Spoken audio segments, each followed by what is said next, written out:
L'intent de la ministra de Foment, Ana Pastor, de voler convèncer Europa perquè incorpori el corredor central com a eix prioritari pel transport ferroviari de mercaderies ha neguitejat a molts. Després que ahir Brussel·les hagués descartat el centre per apostar pel Mediterrani, a Catalunya hi ha una sensació bastant unànime. Digui el que digui Europa i la majoria d'agents implicats, qui no aposta pel Mediterrani és Madrid.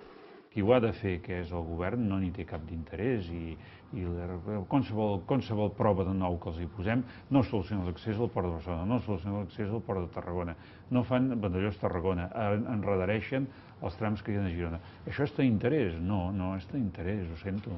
Estan enredant, no? És pura retòrica. Al marge de si ho és o no, el portaveu del Partit Popular al Parlament admetia que la prioritat segueix sent el Mediterrani i que així es reflectirà en els pressupostos generals de l'Estat. Aquest és un corredor necessari, estratègic i prioritari, no només per Catalunya, que també, evidentment, sinó per Catalunya, per les comunitats autònomes per les que passa i també per la resta de l'estat espanyol.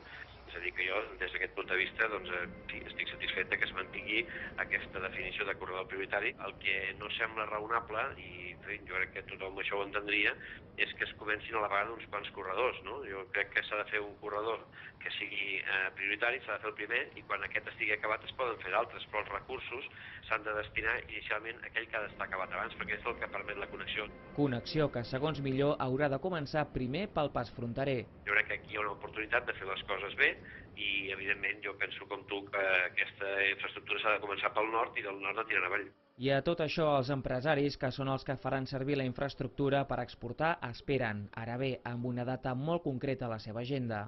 Podem dir paciència fins que surtin els pressupostos, allà es veurà. Allà es veurà, a veure si respon a el que ella ha dit. Després, aquesta confiança fins al dia 30, que penso que s'aproven, o s'intentaran aprovar, s'intentaran aprovar, no? Podem tenir-la. Serà a partir del 30 de març quan se sabrà sobre el paper per què aposta l'Estat, si pel Mediterrani o pel centre.